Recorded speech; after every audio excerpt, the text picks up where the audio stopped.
नमस्कार। हिंदी कक्षा में आपका हार्दिक स्वागत और अभिनंदन है। प्यारे बच्चों, आज हम चर्चा करेंगे प्रश्नोत्तर चर्चा और कौन से अध्याय की? प्रेमचंद के फटे जूते, जो कि कक्षा 9वीं की क्षितिज पुस्तक के गद्य खंड में है। तो हम प्रश्नोत्तर चर्चा शुरू करते हैं। पहला प्रश्न है, हरिशंकर परसाई ने प्रेमचंद का जो शब्द चित्र हमारे सामने प्रस्तुत किया है, उससे प्रेमचंद के चरित्र की कौन सी विशेषताएं उभर कर आती हैं? तो यहाँ पर हम क्या लिखेंगे कि निम्न विशेषताएं उभर कर आती हैं। प्रेमचंद सादा जीवन, उच्च विचार रखते थे। मतलब वो सादा जीवन जीते थे, लेकिन उनके विचार बहुत ऊंचे थे। प्रेमचंद स्वाभिमानी थे, उनमें दिखावे की प्रवृत्ति थी ही नहीं। और ये बात कैसे स्पष्ट होती है? उनके फटे हुए जूते देखकर। उनका जीवन संघर्षों से भरा था। उन्हें परिस्थितियों से समझौता करना मंजूर ही नहीं था, बल्कि वे तो उनका डटकर मुकाबला करते थे।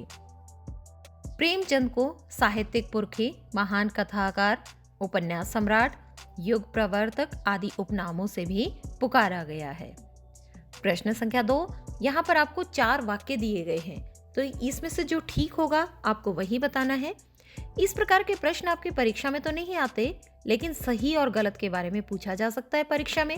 अब मान लो ये आ जाए कि सही या गलत बताइए, बाएं पांव का जूता ठीक है, मगर दाहिने जूते में बड़ा सा छेद है जिसमें से अंगुली बाहर निकल आई है। तो आप बताइए ये वाक्य सही है या गलत? तो ये वाक्य गलत है, क्योंकि पाठ में क्या लिखा गया है कि लेखक का दाहिने पैर का तो जूता ठीक है, पर बाएं पैर के जूते में बड़ा सा छेद है, जिसके कारण पांव की अंगुली बाहर आ गई है। अब दूसरा पॉइंट क्या है? लोग तो इत्र चिपड़कर फोटो खिंचाते हैं जिससे फोटो में खुशबू आ जाए। ये वाक्य बिल्कुल सही है। तीसरा क्या है? तुम्हारी यह व्यंग्य मुस्कान मेरे हौसले बढ़ाती है। ये गलत है, क्योंकि हौसले पस्त करती है, बढ़ाती नहीं है। चौथी पंक्ति, जिसे तुम घृणित समझते हो उसकी तरफ अंगूठे से इशारा करते हो।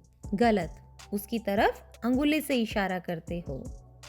तो यहाँ पर इन चारों वाक्यों में से दूसरा वाक्य ठीक है। प्रश्न संख्या 3, नीचे दी गई पंक्तियों में निहित व्यंग्य को स्पष्ट कीजिए। जूता हमेशा टोपी से कीमती रहा है, अब तो जूते की कीमत और बढ़ गई है और एक जूते पर 2500 टोपियां न्यौछावर होती हैं। इसका उत्तर क्या लिखेंगे? प्रस्तुत पंक्ति के माध्यम से लेखक ने सामाजिक आर्थिक व्यवस्था पर करारा व्यंग्य करते हुए जूते को टोपी की तुलना में श्रेष्ठ बताया है। वैसे तो सम्मान का महत्व धन से ज्यादा होता है, लेकिन आज का युग कैसा है? आज के युग में गुणी व्यक्ति की अपेक्षा धनवान व्यक्ति का मान सम्मान बढ़ गया है। एक अयोग्य परंतु धनवान व्यक्ति पर योग्य अर्थात 25 गुणी व्यक्ति न्यौछावर होते दिखाई पड़ते हैं। अब क्या हो गया है कि धन के सामने गुणी व प्रतिष्ठित लोगों को झुकना पड़ता है। इसी प्रश्न का दूसरा भाग है, तुम पर्दे का महत्व ही नहीं जानते, हम पर्दे पर कुर्बान हो रहे हैं। आज के दिखावटी युग में लोग पर्दे पर अधिक विश्वास करते हैं, लेकिन प्रेमचंद में तो ये आदत थी ही नहीं। उनमें तो छिपाने की आदत थी ही नहीं। वे अंदर बाहर एक से थे, और इसका स्पष्ट प्रमाण उनके जूतों से मिलता है। वे जूता फटा होने पर भी स्वयं को लज्जित महसूस नहीं करते। जैसा कि पाठ में लेकर कहते हैं ना कि क्या प्रेमचंद जी को नहीं पता था कि धोती को थोड़ा सा नीचे खींच लेने से जूता छिपाया जा सकता था? तो यहाँ पर कहते हैं कि उनमें छिपाने की तो प्रवृत्ति थी ही नहीं।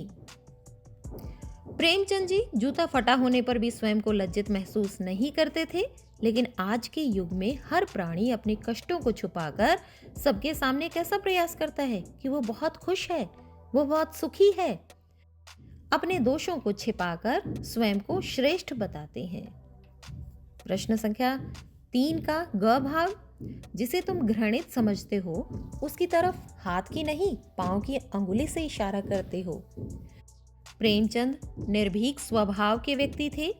जो बातें उन्हें अच्छी नहीं लगती थी वे उनका खुलकर विरोध करते थे।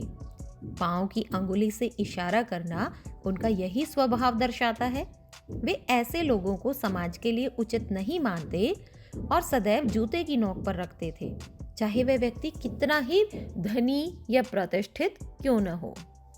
प्रश्न संख्या 4, पाठ में एक जगह पर लेखक सोचता है कि फोटो खिंचाने की अगर यह पोशाक है तो पहनने की कैसी होगी, लेकिन अगले ही पल वो अपना विचार बदल लेता है।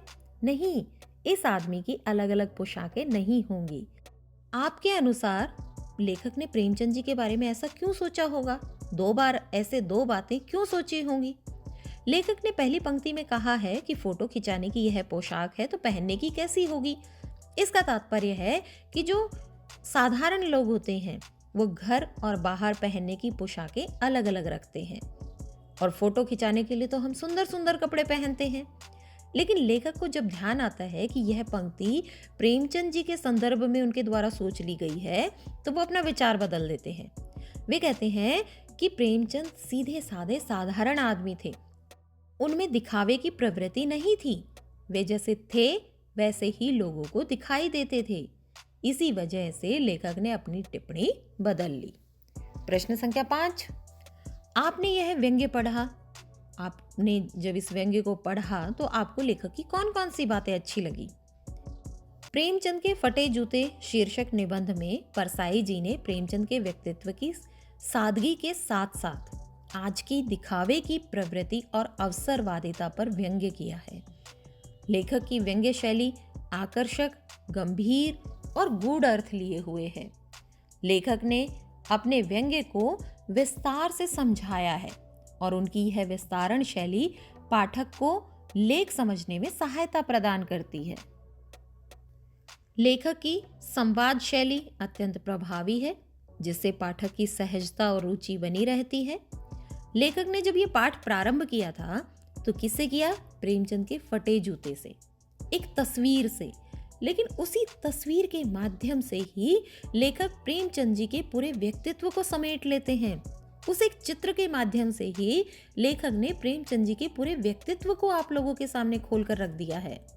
तो ये होती है लेखक की विशिष्ट बातें। प्रश्न संख्या 6, पाठ में टीले शब्द का प्रयोग किन संदर्भों को इंगित करने के लिए किया होगा? टीला शब्द रास्ते की रुकावटों का प्रतीक है।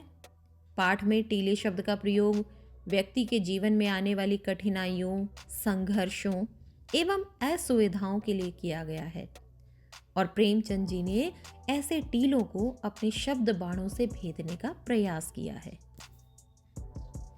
आशा है आपने इन प्रश्नों को ध्यानपूर्वक सुना होगा, समझा होगा, और यह पाठ भी आपको अच्छी प्रकार से समझ में आ गया होगा। मिलते हैं अगली वीडियो में इस पाठ के बहुविकल्पी प्रश्नों के साथ। तब तक के लिए धन्यवाद।